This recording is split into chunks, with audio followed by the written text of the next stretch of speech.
Good afternoon, everyone. Thank you for joining us on the Old Favorite Show. I am Old Favorite, joined by the ancient youngster Stephen Cunningham, a.k.a. Kid Cunny on Twitter. Anxiously awaiting the Big Ten Tournament, my friend. This is all basketball today. No Hornibrook, nothing like that. It's all basketball. Yeah. No, there is, I don't think, any other show that I look forward to doing more than this one every year. And this is the third time we're doing this show now, where Big Ten basketball and the conference tournament is right around the corner. And it starts this week. It's, Wednesday, March 13th, and it goes until Sunday, March 17th. And then Sunday, March 17th is also Selection Sunday. So this show, we basically preview the entire Big Ten tournament and everything that goes into it. Perfect timing for the show, too. Like right before the tournament and then right after Selection Sunday because we record on Monday. Right. We couldn't have planned that better if we tried. Nope. And we didn't try, but no. That's the way it's done. Hey, come on. Yeah. We got to take some credit somewhere. Somewhere, but I don't know whatever came of Mondays being our Big Ten show day, but that's just kind of how it's always been, I think. So anyway, yeah, like you said, it's perfect for college basketball season. College football and previewing that, that's always fun, but usually we divvy that up because there's just so much to talk about with football teams. Not to say that basketball is, left in the dark, but you can get through basketball teams and it's 5, 6, 7 players that usually play. And the teams and expectations and stuff like that quicker than you can football and all the coaching changes and all the crap that goes on there. But anyway, Big Ten basketball, again, conference tournament starts Wednesday, March 13th. That's this Wednesday. Ends on the 17th. That's when Selection Sunday is. So we are now currently literally less than a week away from Selection Sunday. And then the actual tournament, the first 4, which could very well include a Big Ten team, begins on March 19th, which is that Tuesday, next Tuesday, and Wednesday games are for the first 4, quote-unquote, play-in games, basically, to get to the field of 64. But, the whole hoopla starts next Wednesday, the 21st. So, excuse me, getting too excited, too anxious, like you said. You are so excited you can't even talk today. I can't even talk. I'm coughing all over the place. Perfectly healthy. But anyway, so if there are, we sometimes usually do multiple shows during a week when it comes to the NCAA tournament. We'll do multiple shows, believe me. Yeah, because there's different regions and, 3 Big Ten teams in this region, 2 Big Ten teams in that region, and, have to go through individual matchups, and some teams play Thursday, some teams play Friday, and, So anyway, we'll be recording a bunch of stuff. Follow us on Twitter at YoungsterOldMan. That's all one word, at YoungsterOldMan, to find all the shows that we do, and we're going to have plenty of them over the next month, especially a couple of weeks, when there's all these teams battling each other to, obviously get down to the final winner in April. But so usually I go through the AP Top 25, and that is not going to be the case today because I don't care. I don't think anyone really cares. I didn't even check. Oh, well, I guess I can refresh my page and find out. But there's still 5 Big Ten teams in the top 25. At the end of the day, it doesn't really matter. We're going to go over some seeding stuff and implications on games and what it can mean for the NCAA tournament in this show. We'll try and go as quickly as possible. But there is a lot to get to for some of these teams. For Michigan State, it's like, well, 1 seed, 2 seed, that's about it. But, other teams, there's potentially some huge implications like getting in, not getting in. But we'll get to it as we see fit. I just want to run through the scores extremely quickly, not going to give basically any details on this last week of Big Ten action, but just so it's fresh in our minds. Last Monday, there were no games, so that's easy. Last Tuesday, Michigan State beat Nebraska by 15. Minnesota got that huge win over Purdue. We talked about that a week ago, how if they could pull an upset, one of 2 upsets in the last week, then they're probably in. And I think they're in now after that win over Purdue on Tuesday. That was huge. Wednesday, Penn State went to Rutgers and won. That really hurt Rutgers in terms of postseason play because, again, you have to be at least 500 overall. That knocked them to 14 and 15, and then eventually they lost again in the week. to go 14-16, which we'll talk about Rutgers more. I'm sure Troy wants to as well. But also on Wednesday, Northwestern beat Ohio State by 18 points. That was a huge loss, kind of like Minnesota. Ohio State was needing victories kind of to stay in the mix of things. And 18-point loss to Northwestern, the team on the bottom of the conference, doesn't really help you there. Thursday, Wisconsin beat Iowa by 20. That was very interesting to see Iowa only score 45 points. Indiana went to Illinois, won 92-74, so Indiana's keeping their hopes alive for a late push. Friday, Minnesota lost that upset try against Maryland, but again, by beating Purdue, I think they're in now.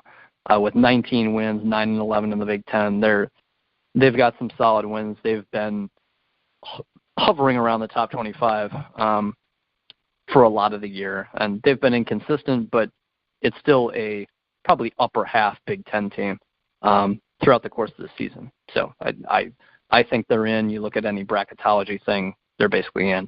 On Saturday, Michigan State beat them again.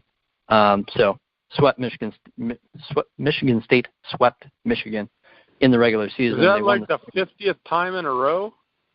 I can't remember the last time Michigan beat Michigan State in basketball. You know, I'm just thinking of the last two Big Ten tournaments, and Michigan's won both, but I don't know if they've beaten Michigan State in either of those. I'd have to go back and check.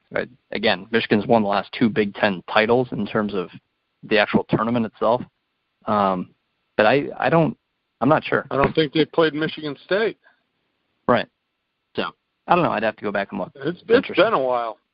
Yeah, but also on Saturday, with that, Michigan State won that game because the second half, they were down, I think, 11 at one point, and then the second half they won by 18. That was huge. I think part of it is lack of depth. Charles Matthews was out for Michigan, and they only go 7 deep as it is. So there were times where they were scrapping for players, basically, due to foul trouble. So hats off to Michigan State there for getting them in that position. Woo, hats off already. First hats off the show. I'm sure it won't be the first. Purdue at Northwestern. Purdue won by 13, took care of business there. Guaranteed themselves 16-4, which put themselves in a tie with Michigan State due to tiebreakers. Michigan State got the number 1 overall seed in the Big Ten tournament. Purdue is number 2. So that's the way that works. On Sunday, last day of regular season basketball, Wisconsin went to Ohio State and won in overtime, 73-67. I saw at one point they were up by 20. And I just stopped watching. And then I came back and saw with 1 second left, the game was tied. I was like, what in the world did I just miss? I tweeted it out. Like, what happened here? I didn't see any of the second half whatsoever. But Ohio State clawed back in, didn't get a win, though. So 18-13, 8-12 in the Big Ten.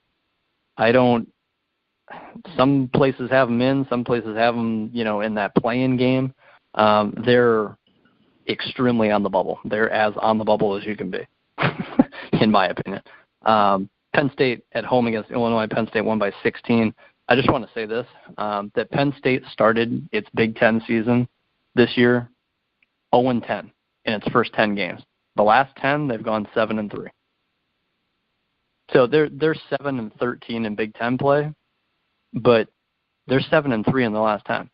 Like, they ended up with the same Big Ten record as Illinois and Rutgers, who we've been talking about how good they've been this year and how they've outdone expectations. Penn State's right there with them at the end of the day. Like, Penn State got the 10 seed in this conference. They started 0-10. I mean, they were the doormat. But we didn't know if they were going to get a win. Right. We were talking about that. Like, when is the first win going to come for this team? And then they go 7-3 in the last 10. So they've been playing good basketball, and they've actually been closing games. They didn't necessarily have to close this one against Illinois. They won by 16. But the Penn State has certainly gotten better from even just 10 games ago. I mean, it's, I'm not saying they're a great basketball team now, but you've seen improvement. That's obvious. Indiana over Rutgers, 89-73. Again, that really killed Rutgers. That was huge for Indiana. Rutgers. 14-16 overall now for Rutgers.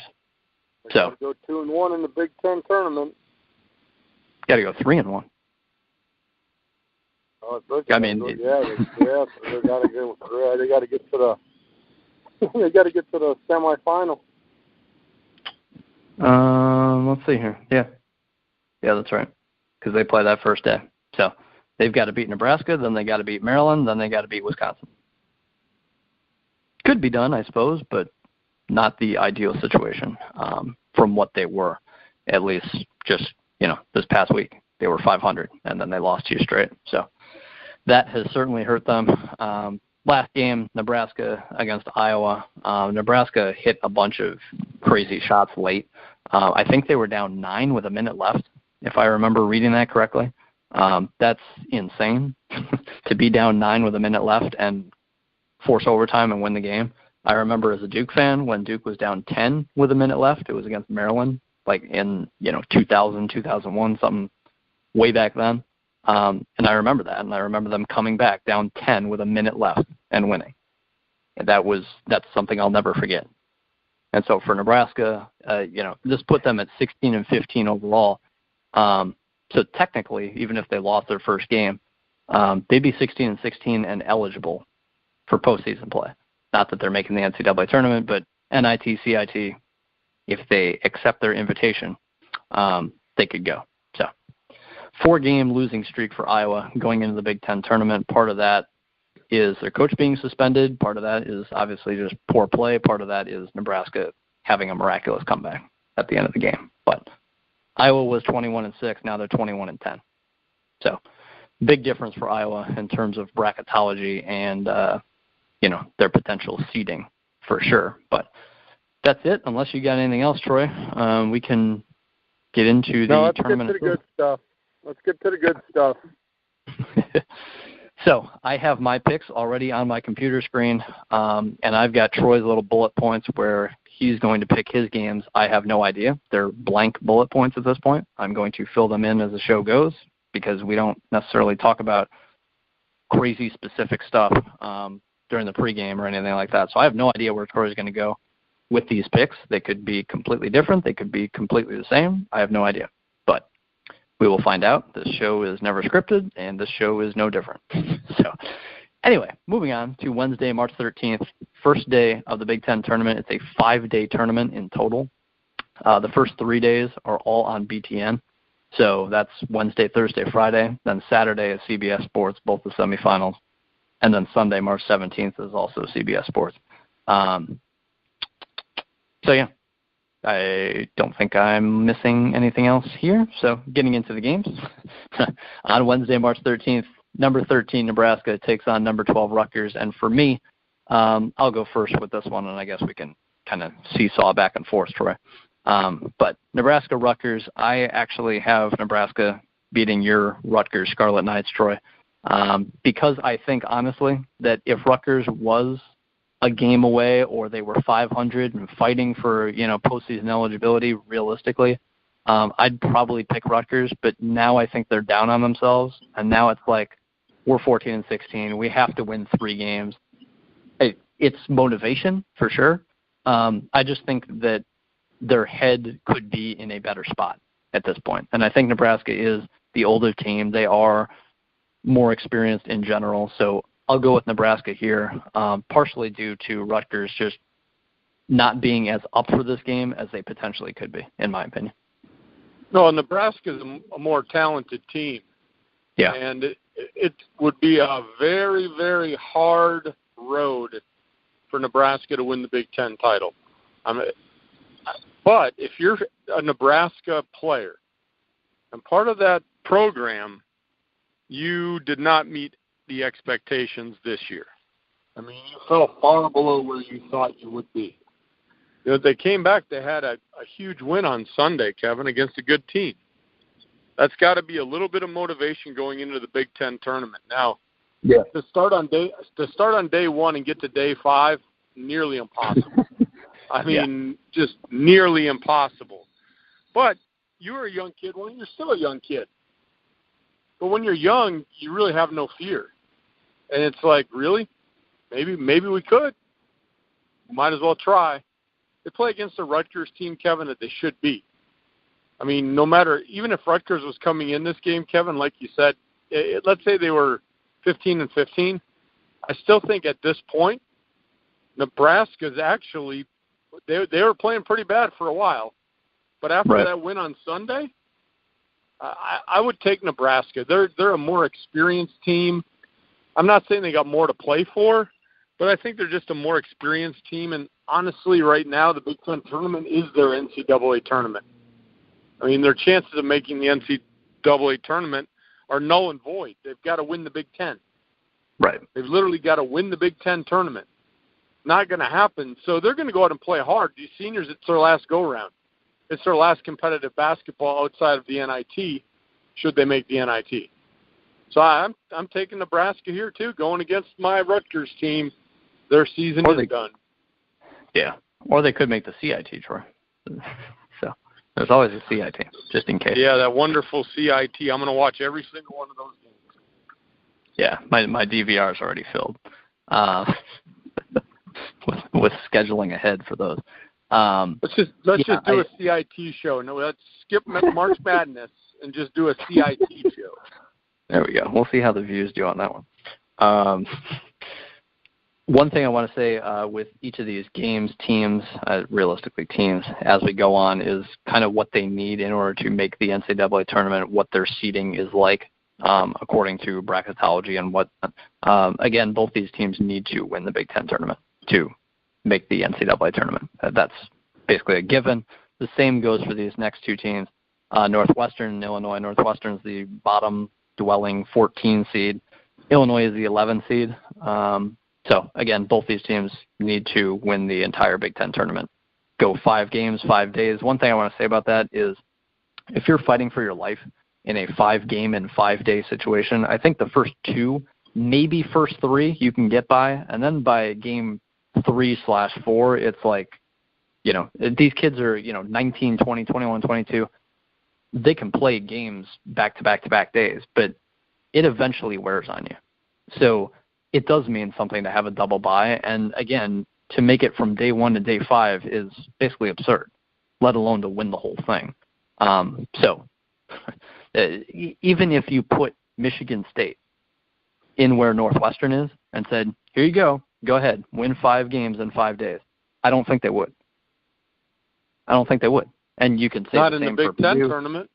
Right. Purdue, Michigan. I mean, even if you had them in, like the Pac-12, the Pac-12 is going to get like 2, maybe 3 teams in the NCAA tournament. I don't know if I would pick Michigan State to win 5 games in 5 days. I really don't. That's crazy. Winning 5 straight games during the season, that happens over the course of like 2.5 weeks, not 5 days. That's 20 days, not 5. And think about it, Kevin. How many teams had 5-game winning streaks or more in the Big Ten? Like yeah, exactly. 5? Maybe. 5 teams, maybe. I think. Well, Michigan State, I think, rolled off more than 5. Michigan did. Yeah. Purdue did. Purdue. I believe Iowa did at one time, and I think Wisconsin got 6 at one time.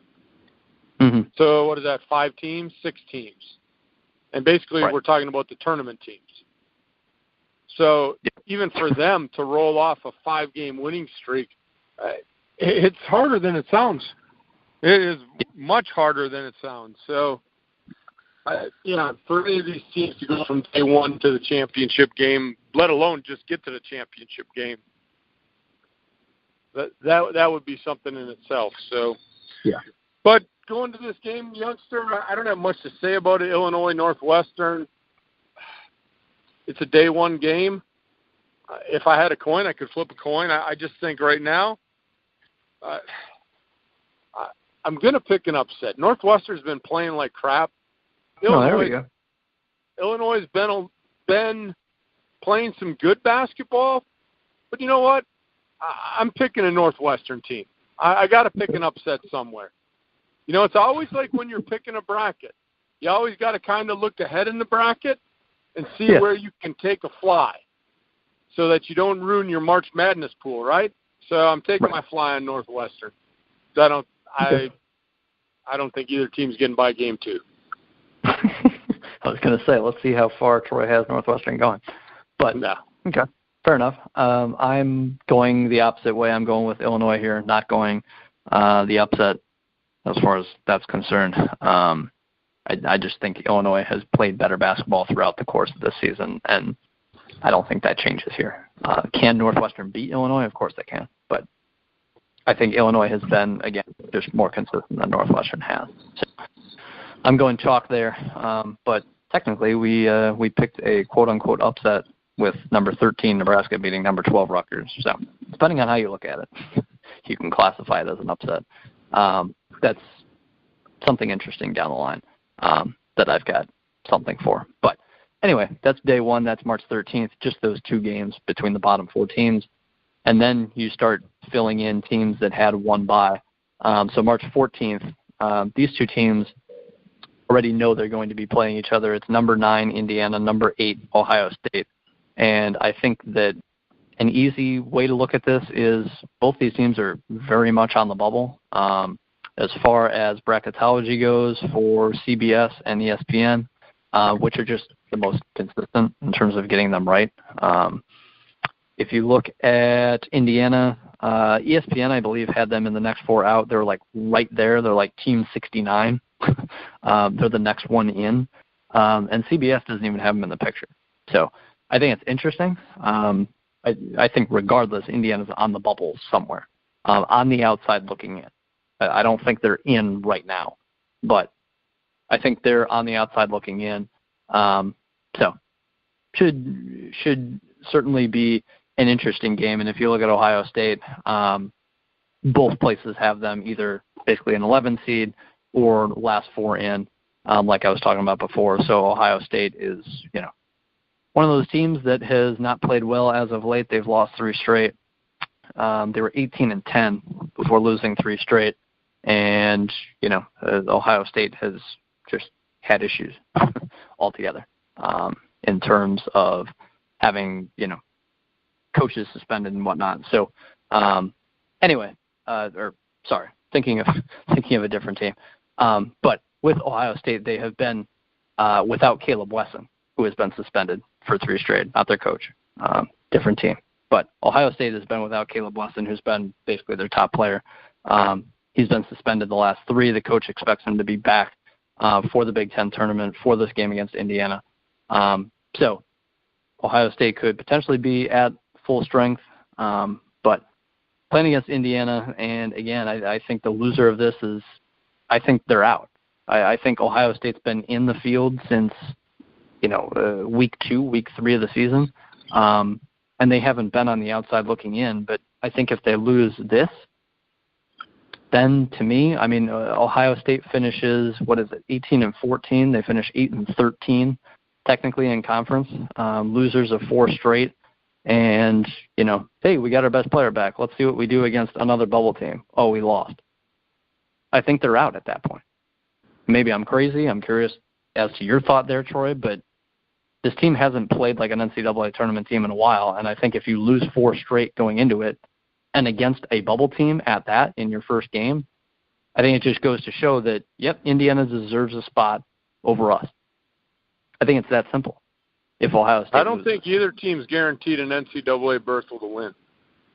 I think either of these teams got to win on day 2. Yeah. I would say that Ohio State is in better position than Indiana, and I would say that if Ohio State beat Indiana and lost to which would be the next opponent, Michigan State, I think they'd be in because they're supposed to lose to Michigan State. And if they beat that bubble team in Indiana, it's like, okay, they've got Caleb Wesson back. They beat a bubble team that, that's on the rise again, and you just don't get it done against Michigan State. That's understandable. I think, again, they've been on the inside of the field as opposed to the outside for basically the entire year. So I think it would take a collapse at the end of the year for them to miss it, but all it takes is 1 game, in my opinion. So I think if Ohio State wins this, they're in. I think Indiana would have to win multiple. That's my take. My pick in this game is actually Indiana because they are fully playing for their lives. They know that, and they'd get a chance to play Michigan State for a 3rd time and prove that they can beat them 3 times, which that would be the cherry on top of getting to the NCAA tournament. If they can that would be a tough one. Yeah. but they would have 3 wins over Michigan State at that point. And you can say, all right, this team deserves it. Like, I that's how I feel. They've been surging as of late. They would win, I think it's 6 of their last 7, just if they made it to the semifinals and lost. And they've beaten Michigan State 3 times. Then I think it's like, okay, this team's clearly on the bubble, but I think they'd find their way in at that point. But it starts with Ohio State, and I just think Indiana's been playing better as of late. So I'm going to go with Indiana over Ohio State. Again, technically, seed-wise, that's an upset, but this is a coin flip to me. Kevin, the seeds in the Big Ten tournament, to me, are not upset games. We've talked about this. I'll just go back to what I said. The Big Ten is the best conference in America. So you're looking at seeds. Okay, I'm picking Indiana too. Oh, I'm picking an upset. No, not really. So you already brought it up. Ohio State, if you just look at the last 5 games, who's playing better basketball? Indiana is. And so, again, in this conference, I've said it over and over a million times, and I know I sound like a broken record, teams beat each other up. And there's stretches where you get beat up. Penn State's was the first 10 games of the year. Now they're 7-3. Indiana had a little stretch where, I don't know, they couldn't hit the broadside of a barn. They were 1-12. They were 1-12 over a 13-game stretch. So you look at that and you go through that. This conference is just so strong, top to bottom. I don't even look at the seeds. I didn't even look at the seeds as far as, am I picking a lower seed or a higher seed? I don't care. Right. No, I know. To me, there's no upset games in this tournament. Well, I guess you can call Northwestern the game I picked an upset because they're not playing really good basketball. In Vegas, that's how I'd kind of term it is as far as an upset is, in Vegas, would Northwestern beating Illinois be an upset? I think it would. So I think that would technically be an upset. Like what I was going to get to. That would be considered an upset. To me, Indiana over Ohio State's not an upset. Right. And that's where I'm going. Yeah. Down the line, Michigan's a 3 seed, Purdue's a 2 seed. Michigan's been rated higher, and everyone thinks higher of Michigan than they do Purdue.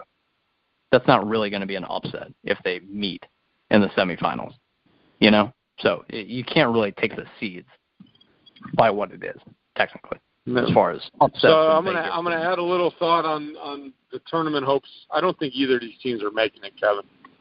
I just said Indiana's going to beat Ohio State. It puts their season at 18-14. Yes. Yep. 18-14. Indiana, they would have to. Indiana, in my mind, Kevin, if they can beat Michigan State, like you said, then they've got to then the eyes of the committee are like, whoa, okay, well, this Indiana team's actually played really good the last 10, and they've beaten Michigan State 3 times. Yeah, let's take a fly on them.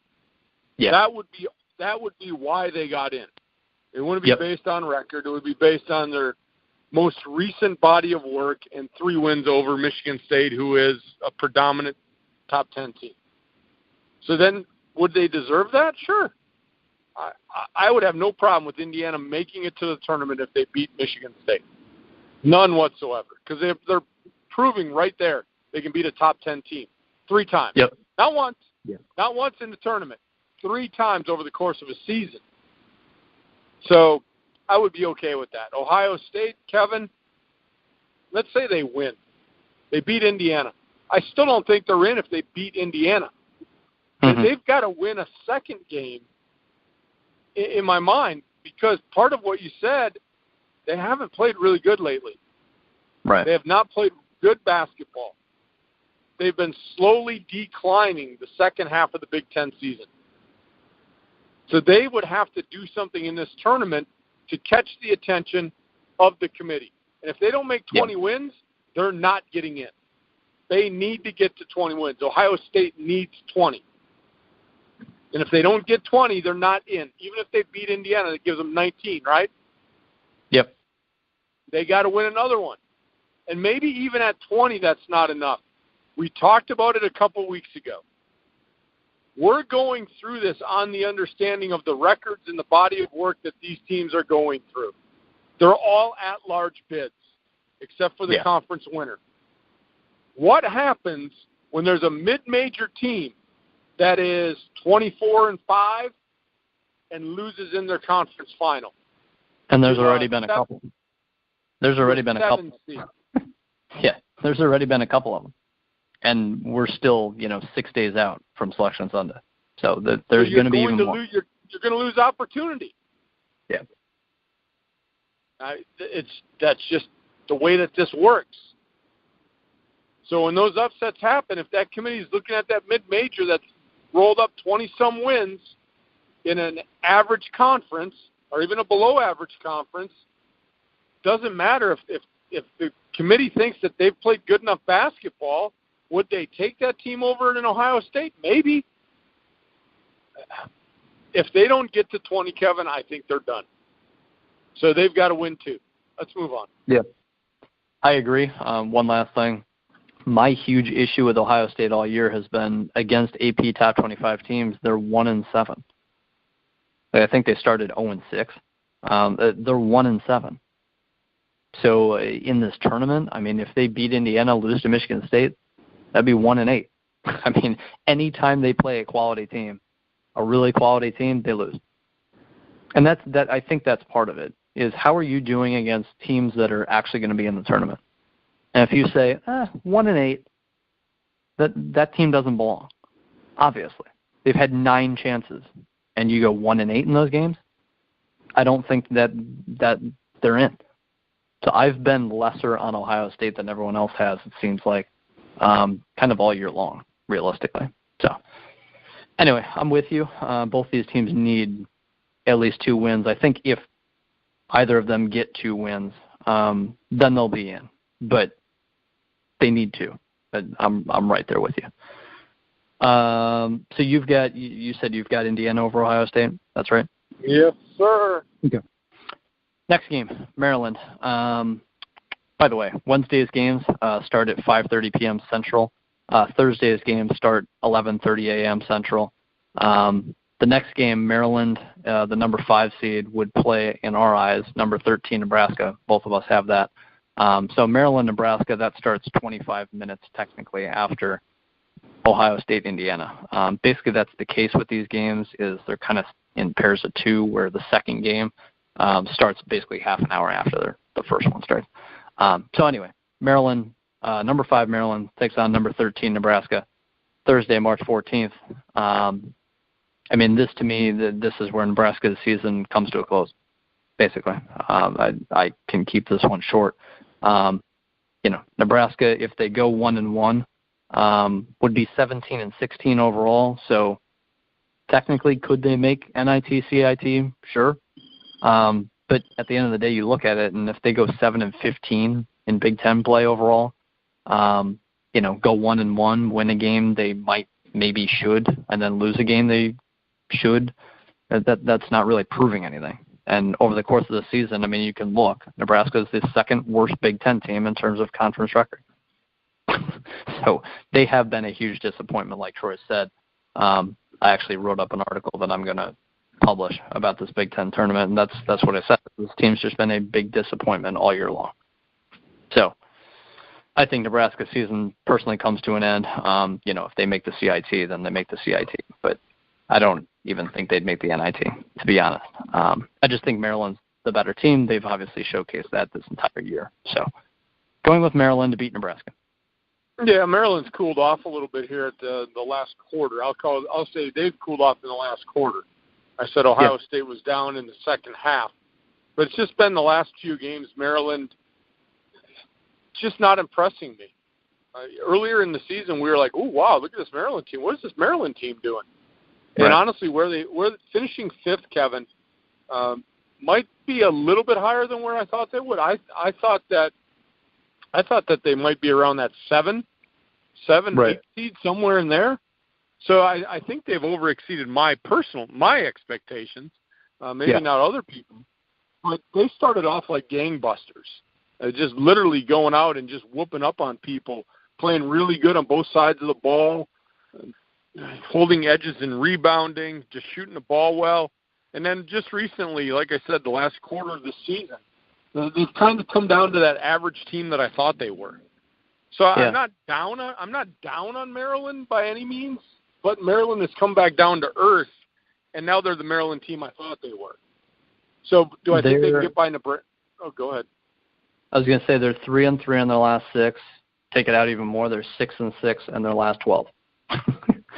So they're not proving much of their last 12 games. No, they're the average Maryland team I thought they were going to be. Mm-hmm. And that doesn't mean I don't think they're not going to beat Nebraska. I don't think Nebraska's got a chance and you-know-what to win this game. Maryland's talent-wise, I guess if you went roster talent-wise, you could say, well, Nebraska could match up. They could. But, again, they've been below expectations all year. So what's going to change in a tournament that means nothing for Nebraska? Yeah. And to be honest, it doesn't mean a whole lot to Maryland either, Kevin. They're a lock for the NCAA tournament. Their seeding is probably not going to be affected with a win or a loss.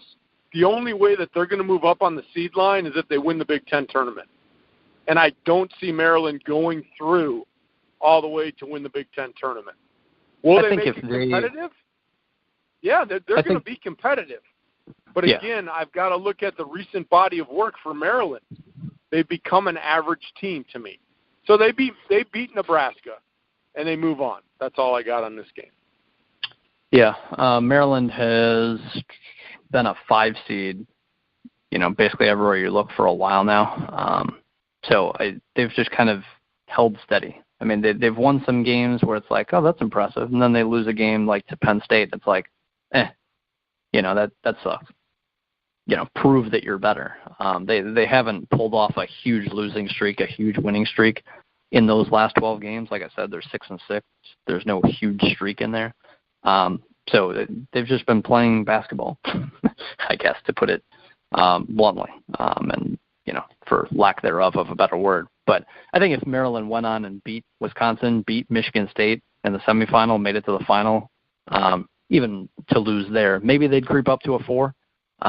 But that's just recency bias taking over and saying, hey, this team, made it to the final, and gave Michigan, gave Purdue, gave whoever you got on that bottom side of the conference. Maybe it's Northwestern for Troy, bottom side of the bracket, I should say. Maryland could rack up a couple nice wins and look pretty going into Selection Sunday. So could they move up a line? Maybe, but they're around that 5 mark basically. But yeah, I'm with you. They beat Nebraska. The next game starts at 6 p.m. Thursday, March 14th. Penn State, Minnesota. These teams. This might be the most exciting game to this point, Kevin, that we've talked about. This was the one. Honestly. This was the one that I spent the most time on debating. Seriously, Penn State, Minnesota. This is the game I spent the most time debating. Who am I going to pick for this show today? So I think Penn State, Minnesota. First of all, they're basically considered a 10 seed. They've last week, if you look places, they were an 11. This week they're a 10. I think they're in. Even if they lose to Penn State, I think they're in the tournament. They can be one and done, and I still think they make the NCAA tournament. I don't think they're as on the bubble as Ohio State, Indiana. I think they're a step ahead. That's kind of how it seemed all year long, so I'm not going to debate that now. So, again, Minnesota just beat Purdue. So that was the win they needed, in my opinion. Otherwise, I think they would have had to do work. They probably would have had to beat Penn State. They probably would have had to make it a game against what would have been Purdue on Friday. So, but they already beat Purdue. So if they lose to Purdue in the next round, if they advance past Penn State, it's just kind of like, well, you should. Everyone thinks Purdue's, 3 seed, number 2 seed in the Big Ten tournament. They should beat Minnesota. So that's not a bad loss if that's what ends up happening for Minnesota. But for me, my pick, I do have Penn State, probably taking the Vegas upset here as well. Penn State's not considered an NCAA tournament team. Minnesota has been all year long, like I've been saying. So, again, I think Minnesota's been playing decent basketball, again, up and down. No huge – they had a little spurt of a losing streak, but it wasn't, 5-6 games. They've just been kind of I haven't even pulled it up yet, but last 10, last 12, I don't know where they're at, but it's just – I'm sure it's around 500. Nothing special. And Penn State, again, 7-3 in the last 10 after starting 0-10. They're obviously feeling good about themselves. And I think coming into this tournament, they'll have an extra day's rest. This is their first game, is against Minnesota. They earned that bye. So I think they go out and pull what is probably going to be a technical upset, according to Vegas and seed-wise, of course. But number 10 Penn State over number 7 Minnesota for me, Troy. You going with the Nittany Lions as well? Actually, yes, I am. Woo! There we go. And part of it is, I told you, not like I have insider information, but I live in Western PA, so I listen to most of the Penn State games. Yeah. When Penn State games are on, I'm usually driving home or just getting home from work, so I'm catching a lot of the games. And when I'm at home, if I'm doing something, I'll turn the radio on and listen to Penn State basketball or Pitt basketball, but whatever on. But the neat thing is Big Ten and ACC are usually not the same night. So I usually can get Penn State one night, I can get Pitt another night. Penn State, Kevin, we've talked about in the beginning of the year, they were just horrid, but they weren't really horrid right in a sense of playing basketball. Record-wise, it's like, what is going on? You can't even buy a win. Yeah. So I'll go back to maybe some of those listeners that are tuning in for the first time. Those that listen every week, you've already heard me talk about my experience with Penn State on the radio and what I think about Penn State. They give up those 14-3 runs, Kevin, and they weren't able to overcome them early in the season. They'd claw back, make it a game, and they couldn't get over the hump. Well, what they've done in the last 10 games, they're still giving up those spurts, but now they figured out a way to come back and finish these games. Early in the season, though, once they got down by double digits, they were done. They were done. You pack it in. Penn State's going to lose again. I don't know what happened over the course of half of a basketball season. Yeah. But now they're playing better basketball. They're actually playing like a tournament team, Kevin. They're not going to get in. But they are playing like a tournament team. I think Penn State might be one of the tougher outs in this Big Ten tournament. Now, we're going to go into the next round, and we talked about this last week saying, well, the ACC is top-heavy. The Big Ten is solid from top to bottom. But you also have to remember, Kevin, the Big Ten is also top-heavy in a sense of talent-wise and teams that are dominant in the conference. Not top-heavy nationally, but in the conference. Yeah. But from top to bottom, the Big Ten is the best. And Penn State, you look where they're seated, 10th. And I think they actually have an easy time with Minnesota. Not impressed with Minnesota. And you know what, Kevin? Gopher fans that listen to this show just have to despise me. I jinxed their football team. Yep. I went mute during the football season, and now I'm not high on their basketball team. Do I think they're in the NCAA tournament? That win over Purdue, I think, will get them in.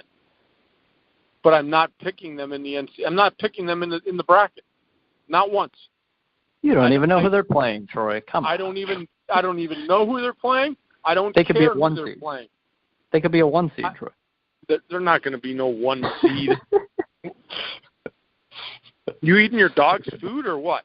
You're starting to hallucinate or what over there? I'm just, of all the teams, Kevin, that I look at in the Big Ten, and I look at, well, who's playing well, who's not. Minnesota, to me, is not playing. Even though they got that win over Purdue, what's the old adage? Even a blind squirrel finds a nut.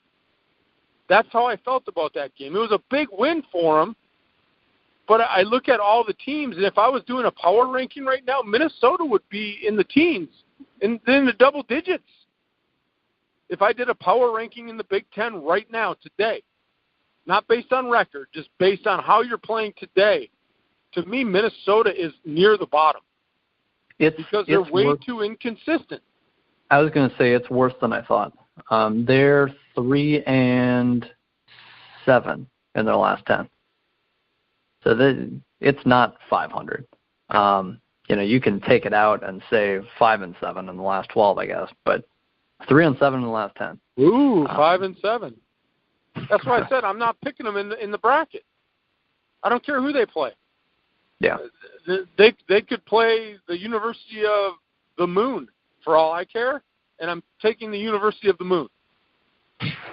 I don't think they're winning in the tournament. I don't think they're winning in the Big Ten tournament. I think Penn State has an easy time with them. Now, I'll be totally wrong because that's what happens to the old man. But I think Penn State has a legitimate chance to win this game. They're playing really good basketball right now. That's all I got. Yeah. I agree. Moving on, 30 minutes, 25 minutes technically, supposedly. After that game on Thursday, Iowa at night sometime, around 8:30 Central, somewhere around there. Thursday night, Iowa, number 6 Iowa, plays their first game. They play against Illinois for me. Iowa plays against Northwestern for Troy. You can start, Troy. Do I really even have to go into this game? I know Iowa's been playing like poo too. They've been pooing the bed all over. They can't. What are they? They've lost 4 in a row now. Yeah, I believe is what Iowa's lost. I was talking about. I don't think Northwestern has enough to beat Iowa. Right. I mean, you said it. You looked at the score, and how can Iowa only score 45 points against Wisconsin? Well, I'll tell you this, youngster, being a Badger fan, I've seen it happen. When that Wisconsin defense just puts their claws in you, and they fluster you, and they disrupt you, 45 points is the norm.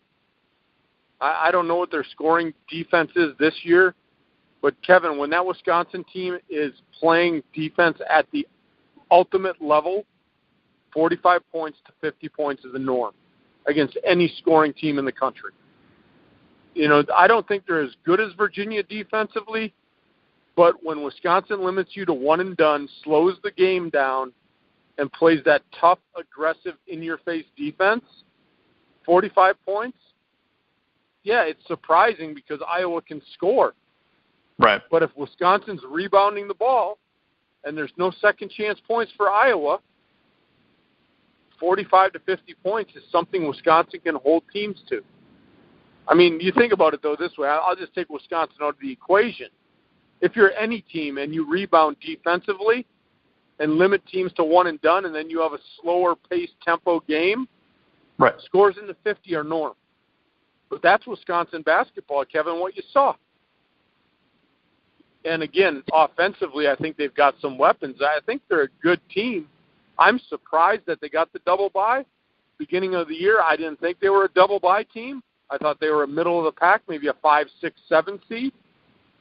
They've went over my expectations this year. I thought it was just going to be the Ethan Happ show, and you know my thoughts on that. When it's just the Ethan Happ show, that team can struggle.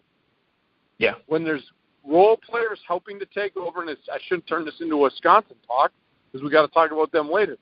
My point is about Iowa. They ran into a Wisconsin team. Could I call it a blip on the radar? I can. Iowa's lost 4 in a row, but their woes will end playing Northwestern. Iowa's too much for Northwestern. Northwestern does not have half the defense Wisconsin has. Iowa's going to score a bunch of points in this game. They've got something to prove. They ended the Big Ten regular season losing 4. They're going to take care of Northwestern, and I think pretty easily. I'll keep my prediction quick. Iowa, to me, they're playing Illinois. Iowa was the team I was juggling, talking about the coach being suspended with Ohio State. Again, that was Caleb Wesson, the player that's been suspended. Iowa's coach is the coach that's been suspended last 3, I believe. I think it was 2.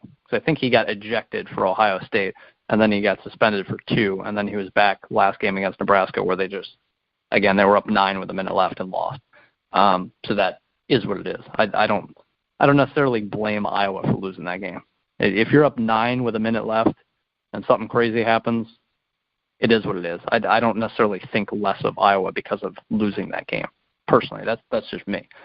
You can say it's a collapse and it's a reflection on the team, but I don't, personally.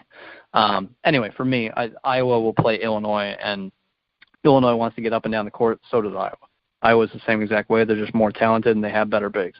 So I have Iowa advancing past Illinois as well to play Michigan on Friday, which we'll get to in a bit. We both have Indiana, Michigan State. We both have Wisconsin, Maryland. We both have Purdue, Penn State. Yeah, we've got the same exact teams playing on Friday, right? Unless I'm missing something. Yep, only because of my little Northwestern pick. I think that's the only one we've disagreed on so far. Yeah. Yep. You're right. All far right, cry Friday. from last year. This is a far cry from last year. I think we were different on a lot last year. I think so. Yeah. Well, we'll see. We've got half the tournament to go. Michigan State, the number one team. The top four teams over the course of the regular season get double byes. Michigan State, number one, obviously one of those teams to get a double bye.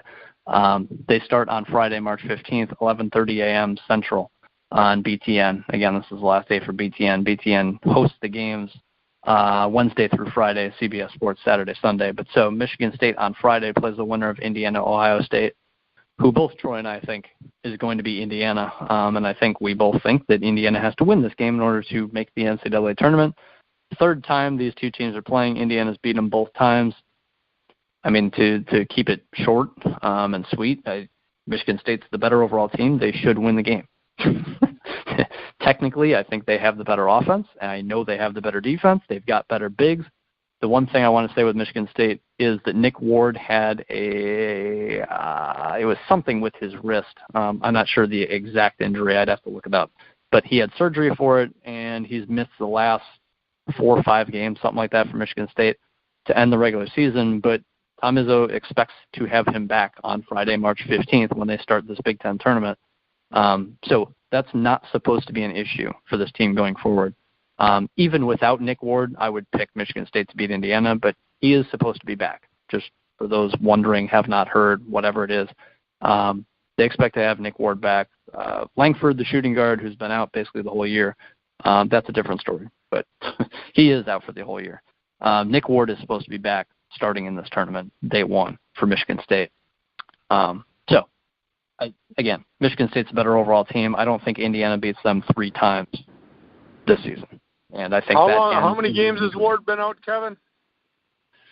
I'd have to go back and check. I think it's 4 or 5, somewhere around there. I'd have to go back and check. All right, well, just give me Michigan State's last 5. Okay. Let's see here. Michigan State, they lost at Indiana by 1 3 games ago. Other than that, they have won 2, 4, 6, 7. Yeah, they're 7-1 in the last 8. All right, you proved my point. Does it matter if Ward's back for this game or not? No. They lost to Indiana once. To beat a team 3 times, Kevin. I'm gonna go back to my playing and coaching days. You can go back to yours. You know those teams so well inside and out, and to beat a team twice in one season is tough. To do it 3 times, I don't care who you are. Especially, honestly, especially when you're the worst team. Like that's everyone and their mother would agree that Michigan State's a better team than Indiana is. It is, but like we said, if for some reason they could get this win, they could win 3 in a row. I mean, that's amazing because outside of those wins, they've not been that impressive. They were in the non-conference. You'd have to go back. And so is about 75% of the world. Right. Because the other 25% are cupcakes. Yeah. You know my thought on the non-conference schedule. We don't need to get into that on this show. Like, just to make it quick, Indiana beat Marquette early in the year by 20. Indiana beat Louisville. I thought there was another one in there. But that again, they have quality wins. It just happened in the first, basically, month and a half. That's the issue for Indiana. Well, their season's going to come to an end because Michigan State is going to go out. And here's the only hope that Indiana has, that Michigan State doesn't care. Right. I mean, literally, if you look at this, Michigan State where they're at bracketology-wise is about where they're going to be no matter what they do in the Big Ten tournament.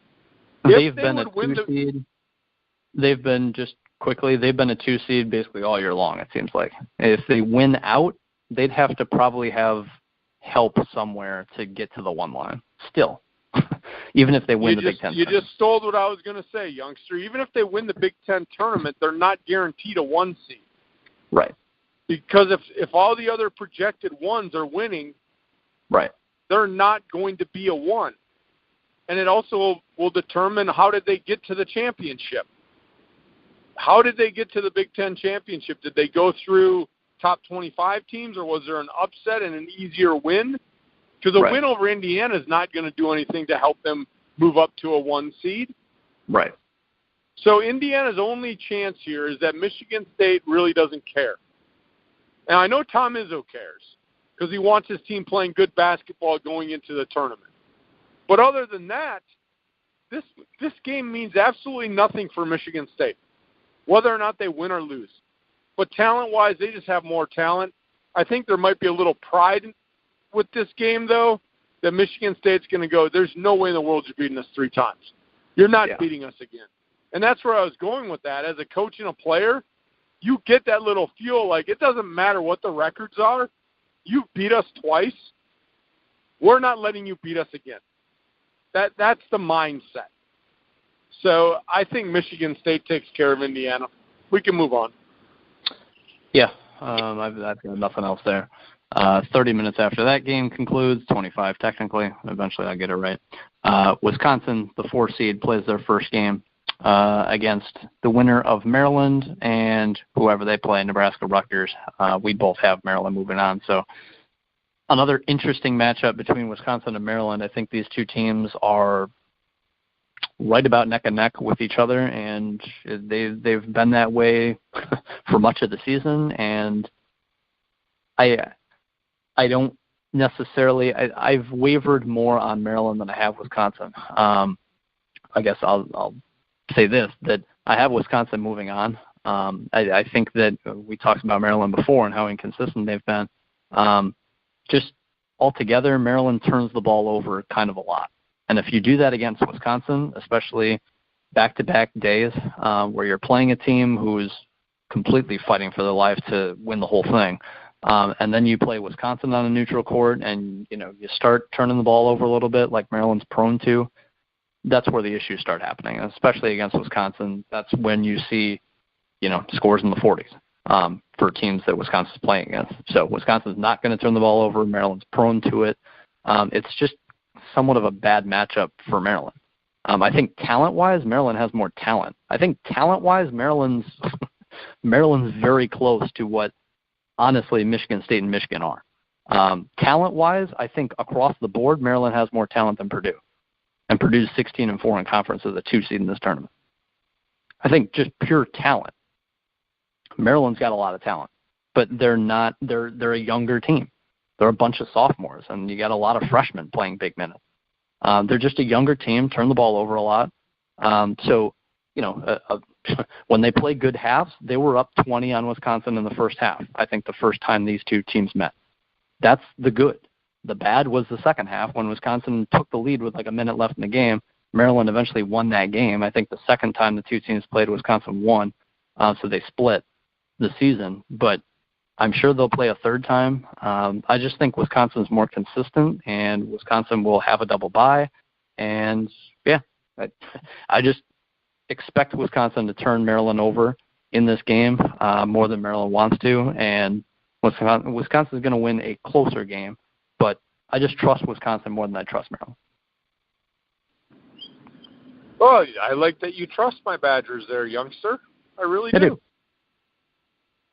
And the thing is, you just look at a fundamentally sound team in Wisconsin. Their woes happen when they can't shoot from the outside. When Hap is dishing the ball off and they're missing open looks, that's when Wisconsin struggles.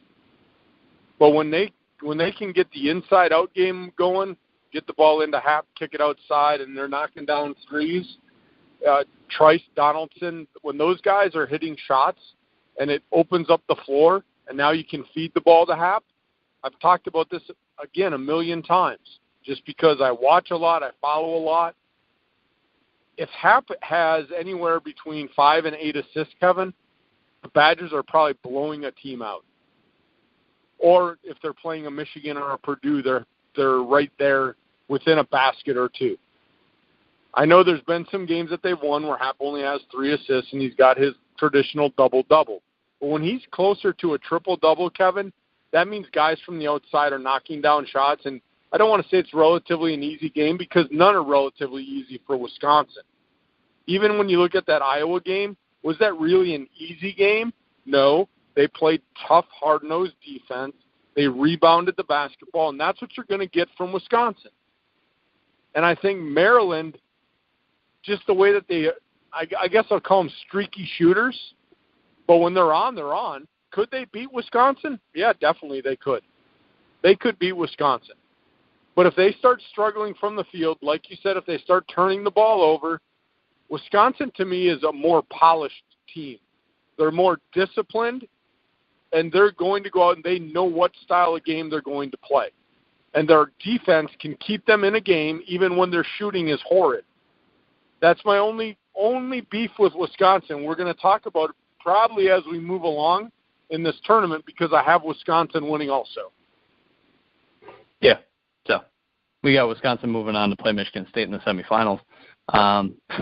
Still only one difference here. I'm assuming there won't be a difference in this next game. We've got 2-seed Purdue playing against 10-seed Penn State in the quarterfinals on Friday. That starts at 6 p.m. Central, also on Big Ten Network. So Purdue against Penn State. Again, I like the way Penn State has been playing. And I believe it's 2 of his last 6 games. It might even be 1, but I think it's 2. 2 of Carson Edwards' last 6 games, he's been basically around 30% from the field. I mean, he has been completely inefficient. But in those 6 games, Purdue is still 5-1 overall. So, I mean, that's really the difference in Purdue. Role players. Right. That's the difference in Purdue. It's been kind of a tale of 2 seasons where it's like, yeah, we can't get it done unless Carson scores 30. And then role players and freshmen that were getting 0 playing time started getting playing time, and it's like, oh, wait a minute. We can win when Carson Edwards goes 6 of 18 from the field. And that's been the difference, is the role players have improved, and Purdue won 16 of its 20 games in Big Ten play, and that's why they're considered a 3-seed anywhere you look in the NCAA tournament. That's where they're projected. If they lose to Penn State in its first game, maybe they fall to a 4. I'd be kind of surprised by that. If they win the Big Ten tournament, could they go up to a 2? I almost doubt it. Really, their only marquee wins that they can get, it's not going to be Penn State, Minnesota. They would only beat Michigan State, realistically. Does that move them up to a 2? I don't think so, because I mean, maybe you could make the case, I guess, that Purdue deserves a 2 over Michigan if they beat them here in the semifinals a day later than what we're talking about right now. But I don't know. I'd be surprised. I think Purdue's kind of entrenched in a 3-seed, so to say. But, hey, maybe I'm wrong. I don't know the committee and what they're thinking. But to keep it short, I think Purdue does beat Penn State.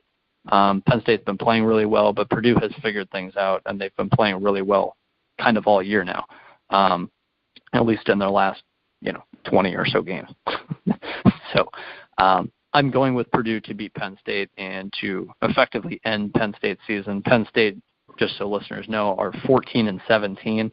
They would have to win 4 games in order to be 500, to finish 500. And if Penn State wins 4 games, that means they're winning the Big Ten tournament. So they're either in the NCAA tournament or they're not playing in the postseason at all, unfortunately, due to non-conference losses. I'll just keep it short and simple. Purdue's just better. Nothing else for me to add on this. And we talked about Purdue early in the season, and we thought we had a blueprint to beat them. And I think you did early in the season, like you mentioned. Shut down Carson Edwards, make somebody else beat you. That was the blueprint. Well, guess what? Purdue decided, okay, well, if you want to shut down Carson Edwards, somebody needs to step up. And we asked that question, who's going to step up on this team? Well, and I kind of in the background said role players. They're stepping up now. That's why Purdue almost got the 1 seed in the Big Ten tournament. I mean, they tied for the Big Ten regular season title because they don't need to rely on Carson Edwards. They're a parallel team, Kevin, and I don't want to put talent-wise parallel to Wisconsin, but the way Purdue wins, the way Wisconsin wins are almost identical. They both have great basketball players in Happ and Edwards, and if those guys struggle, a lot of times they're going to lose. But if the role players are doing their job, the team can win because they can play defense and they can limit teams to one and done on the defensive side. I don't think I can stress this enough, and maybe it's because I'm an old man. Everybody loves scoring. You millennials, Kevin, you want scoring. You want these 85 to 79 games. But you were a basketball player, and I'm sure you were taught this on the defensive side. One and done. Get the rebound. One and done, and limit the possessions of the other team. Second chance points in tournament play are so important. That's how teams come back. That's how teams put the nail in the coffin in these games. But if you can limit teams to one possession and not give them extended possessions, you're going to have a good chance to win in the tournament. And Purdue and Wisconsin are very good at doing that. That's all I got. By the way, one thing I want to add, Purdue, we talk about how good Michigan is. They realistically only go 7 deep. That's all they want to do is go 7 deep. Purdue, and we talk about how they only have one, superstar, great player. They still go 10 deep. Like 10 guys get 10-plus minutes a game. So that matters in a tournament like this where you're playing back-to-back games. Not literally that many, but you get my point. It pays to have 10 guys you have gone to all season long.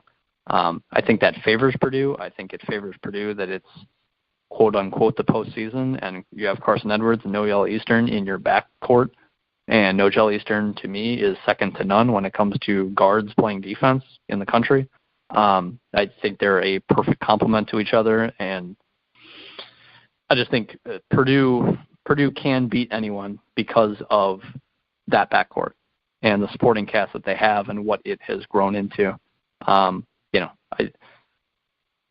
I take nothing away from Purdue, and if people want to and just gloss over them like, Michigan's better. Michigan's seated lower, Michigan's better, obviously. And Michigan State, of course, is better. I think Purdue, they'll be a team that, they'll probably be a 3 seed in the NCAA tournament, and people, they see that nice 6 seed in the second round, and they say, yeah, we'll go for the upset there. I think Purdue is probably underestimated around the country. That's just my guess. I don't know for sure, but that's just my guess. So I'm with you there. I got Purdue beating Penn State. So we're still perfectly in unison. The last game on Friday, March 15th, number 3 Michigan plays their first game at night against Iowa. We both have Iowa moving on. So number 3 Michigan, number 6 Iowa. I'll just go quickly. Michigan, I think, has been they started the year 17-0, and since then Michigan has gone 9-5. So there's certainly a blip in the radar there. They are not playing as well as they have. But again, Iowa's lost 4 straight. So it's not like they're catching a really hot, talented team here. They're catching a talented team that's also been struggling and been struggling more so than Michigan has in the last 4 or 5 games. But anyway, I still like Iowa more than most people do. I'm sure. Despite a 4-game losing streak, I think they're more of the 21-6 team than the 21-10 team they currently are. That's just me. That's just personal opinion. I just like a lot of Iowa's players. But again, you get those games where you play against Wisconsin, you lose by 20, and it's like, Maybe I'm the one overvaluing Iowa, and everyone else is correct. I don't know. But regardless, I still have Michigan beating Iowa. I think defensively Michigan will put the clamps on, and Iowa will score in the 60s because it's hard to keep Iowa down. But we just saw Wisconsin keep them to 45. And Michigan, I think Virginia, Michigan, Texas Tech, those three teams play one level of defense, and then there's everyone else. But I think Wisconsin's right underneath. I think Michigan State's right underneath. Those two teams play really good defense in general. But I think Michigan plays that next level kind of defense that Iowa plays below average defense. It used to be terrible. A year ago it was terrible. This year it's just below average. Offensively, they're clicking. So that's why they've been pretty successful this year. But I just think Michigan altogether, better overall team, double bye. This is their first game. I think they'll advance past Iowa. Iowa's only chance is that they got to heat up from downtown, Kevin. They got to heat it up. They got to put the propane in their tank, light that propane tank, and just stay hot. And they got to shoot the lights out to beat Michigan. Because like you just said, they struggled against Wisconsin, and I think Michigan has a better defense than Wisconsin. Michigan, though, has struggled at times to score. Yeah. But when you're looking at this matchup, and this is why I'm picking Michigan, you look at them, it's not like they're playing a Wisconsin team that defensively will keep holding you down. They're playing an Iowa defense. That, like you said, it's improved over last year, but it's nothing to write home about. Right. You know, if Iowa goes on an 8-0 run, Michigan can erase that in 3 possessions. Yeah. If Wisconsin goes on an 8-0 run, it might take 6 or 7 possessions for a Michigan to come back and overcome that. Because they did. I mean, the Wisconsin-Michigan game I watched, they overcame it. It takes a lot more work. Yep. But not impressed with Iowa's defense. Michigan's defense really good. But Iowa, they can get hot, Kevin. We've seen it. Offensively, they can get very hot. If they're clicking from the outside, they can make it a game. But unfortunately, I think Michigan's defense is just too much for Iowa. I have Michigan. We're going chalk. We've had one game, and honestly, if I wouldn't have picked the Northwestern upset, right, the same picks. This is kind of boring. But I can't. I'm not going to pick. I'm not going to pick against you just because. Oh my God, we're picking the same. I went through the bracket, and I know who I want to pick. So I'm not going to change it just because you picked them. But I want the listeners to know we don't sit here before the show and say, "Oh, who did you?" I have no idea who the youngster has winning this tournament, nor does he know who I have winning. This is just kind of odd. Every game's the same except the one. Okay, continue. Yeah. One thing I want to say, ESPN has Iowa as a 7 seed, CBS has Iowa as a 9 seed. I think the point is that they're somewhere around the middle there, but they can work their way up. They can fall a seed or 2. If they lose game 1 to Northwestern or Illinois, it's like, hey, maybe this is a 10 seed. I mean, I don't know. I would say this, that you typically want to avoid being an 8 or a 9. I think if you're somewhere in the middle and you're fighting for seeding and you care about seeding, you would want to not be an 8 or a 9 because, again, that means you're playing a number 1 in the second round. And just historically, you're going to play a number 1 in the second round. It's not guaranteed you're playing a 2 in the second round if you're a 10 or a 7. It's not guaranteed. Not that it's a guarantee you play a number 1 anymore, but pretty much it's guaranteed you're playing a number 1, and pretty much 90+% of the time, number 1's advanced. It's only a guarantee if the number 1's not Virginia. And this year, Troy, Virginia's making the Sweet 16, at least.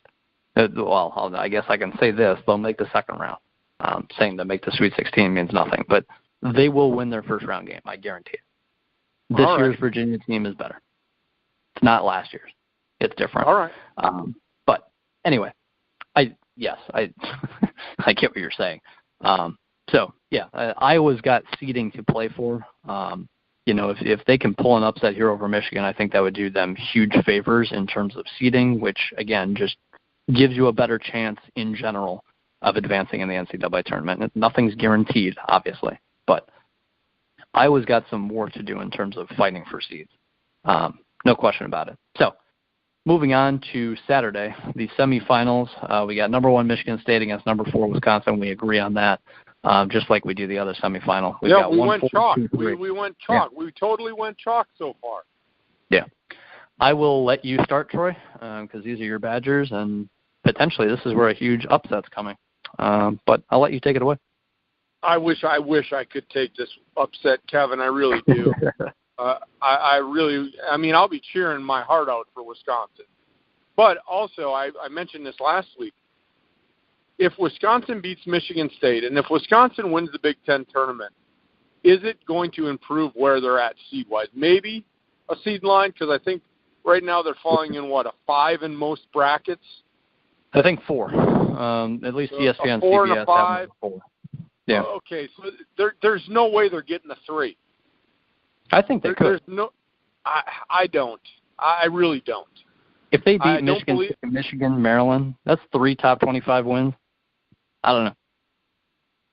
They would all determine what's going on across the country too. Yeah. I agree. Just based on seeing them as a 5 in some brackets, it's almost like outer space to me to see them get a 3. But I also mentioned this too, Kevin. Winning the Big Ten tournament is not the prize. And this tournament is done over on Sunday, right? If you get to the championship, you're playing on Sunday, and then you're turning around and you're playing, boom, right away again. Right. And there wasn't that big rest. For some teams. There wasn't the big rest from last year in between like they had because of the 20-game conference schedule. Right. Last year they had a week off before the Big Ten tournament. So part of me would like to see them upset Michigan State, and then part of me is like, you know what? Just go out there, do what you can, go home, take your rest, take the extra day of rest, and get ready for the NCAA tournament. Michigan State to me, Kevin, can Wisconsin play with them? Yes, they can. And if Ward's back, that's a big help for Michigan State. Without Ward, there's one less really good player that the Badgers have to worry about. But I think when you look at the battle inside and the battle on the boards, I think Michigan State is a team that's going to be able to dominate Wisconsin. And outside, Michigan State's defense is not going to give Trice easy looks. They're not going to get good looks from outside.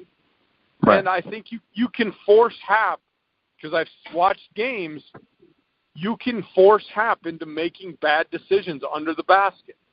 When he becomes indecisive when he has the ball in his hand, it's disaster for Wisconsin.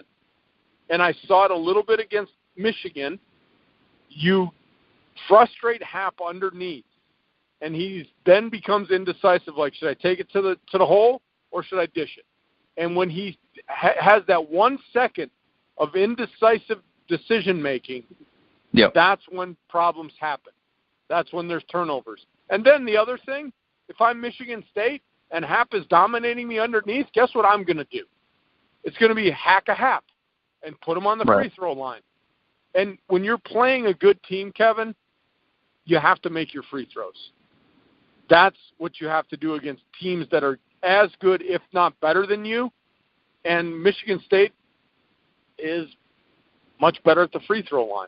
Happ can't shoot free throws. I would put him on the line 20 times. And if he makes 15 and beats you that way, some people say, well, that was stupid to foul him. I believe his free throw percentage is even over 50% anymore. I'll check because it's I know it's definitely low. It's not good. It's not good, but I'm taking Michigan State while you're looking.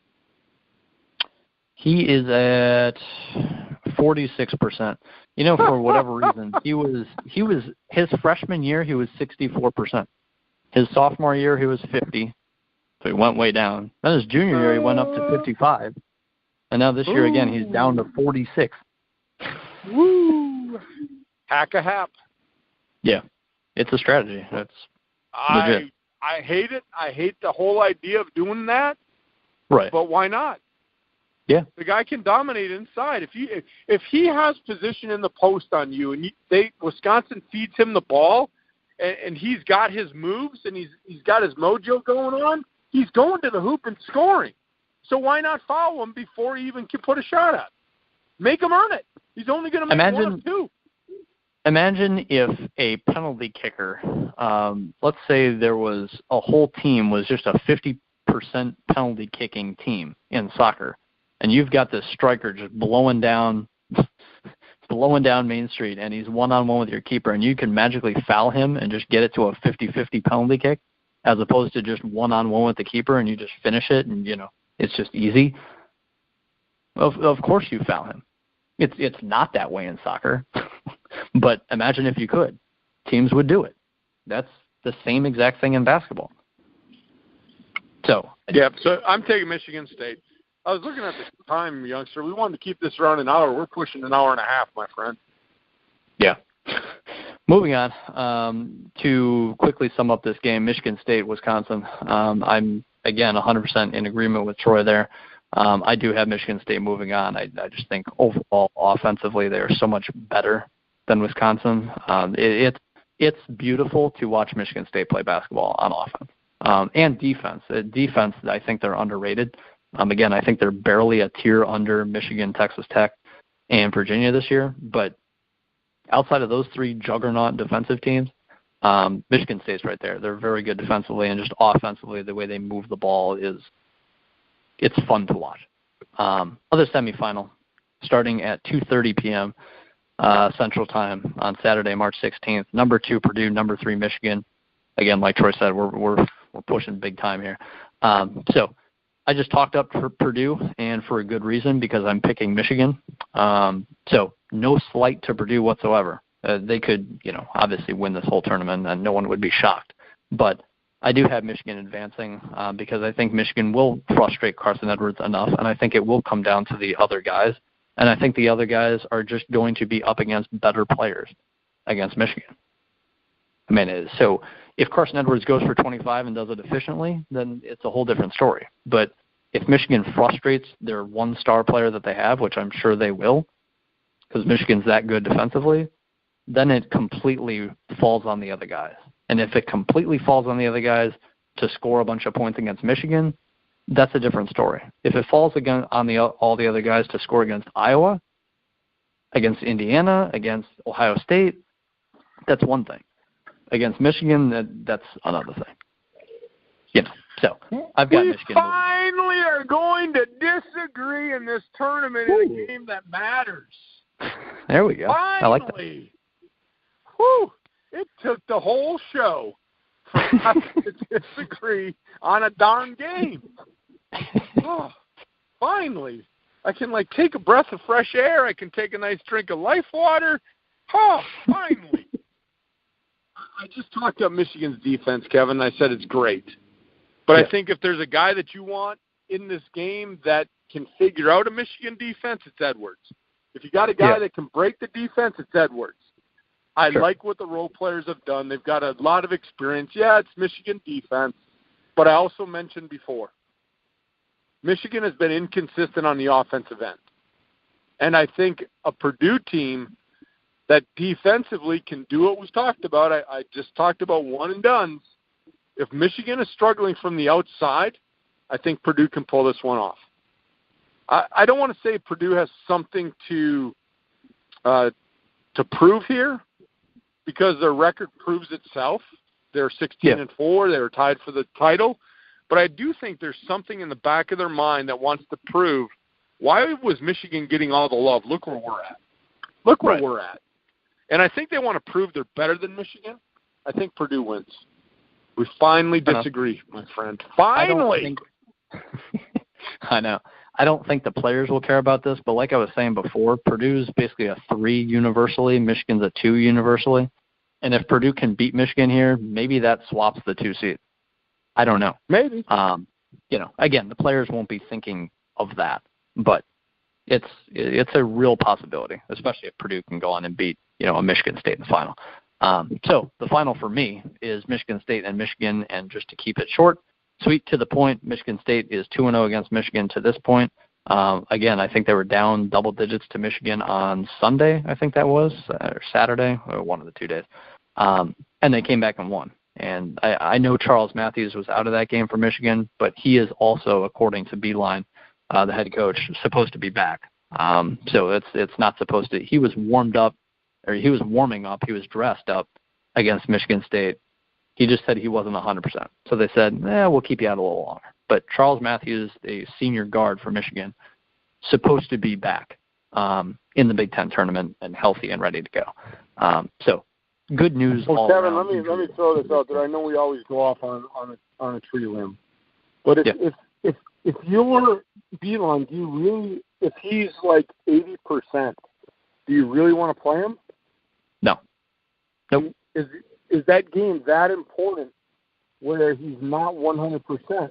If I'm a coach and I'm playing in the game prior to the big tournament, and've got a good player, a superstar player that is not 100%, and the trainer says, he could tweak it now. Well, then you're not even putting on a sneaker. Right. I mean, you've got to look at the big picture. Yeah, winning the Big Ten tournament title, that's great. But does it really mean anything? No. Nobody's caring who wins the Big Ten tournament title. I mean, the fans will for one day till March Madness starts. Everybody will forget about that when Thursday rolls around. In a few hours, to be honest. I mean, like Sunday afternoon happens, and then a few hours later, Selection Sunday is right there. Hey, we won the Big Ten tournament. Oh, my God, why did we get a 4 seed? You know what I mean? So that's what it'll be. So let's move on then. I mean, you're picking Michigan State, I take it? Yeah, I'm picking Michigan State to beat Michigan for the third time. I just think Michigan State offensively is that much more consistent. And for like the cajillionth time in a row. Like I said, I can't remember the last time Michigan beat Michigan State in basketball. I can't. Yeah. I just can't remember. Yeah. So that leaves me. Are we going to disagree on the Big Ten tournament champion? The answer, no. We're not going to disagree. I thought so. I think Michigan State is just I believe they're a team that can battle for the national tournament title. Yeah. I really do. Now, even without Langford, and the funny thing is everybody thought, oh, my God, Langford went down, Michigan State, duh. Oh, my God, the apocalypse is coming. Oh, no, Langford is gone. I think they're playing better basketball without him. I mean, compared to where they were, I mean, he's a good player, don't get me wrong. But compared to where they were, Kevin, with him and how they're playing now, maybe they just adapted well. But right now, they're playing better basketball without him. Now, adding him, again, don't get me wrong, adding him to this lineup, I would probably then just go like, woo, you're going right to the final. I mean, I'm going to have to take a look at some of these games. But Michigan State right now, Kevin, to me, of all the teams, I talked about power rankings, they're just a team that always quietly in March just puts things together. And it's a Tom Izzo coach team. This team is always tournament ready. And again, the Big Ten tournament means nothing to them. I don't think they move up a seed line by winning the Big Ten tournament, but I think they're just going to go through. And that last game against Michigan at that point, I think they're just more talented. I think Michigan State wins it all. So, what else you got, youngster? Because we're going to wrap this up soon. We've kept the listeners a long time today. We have. It's that show every year that usually goes longer. At the start of the year, I thought 7 Big Ten teams would make it to the tournament, and if my predictions hold true, if your predictions hold true, I think we both have 7 teams going to the NCAA tournament as well. Literally the top 7 seeds in this tournament. Because then you got 8 Ohio State and 9 Indiana. We both think they're not going to do enough in this tournament to make it. Yep. And then you got 7 teams like Penn State.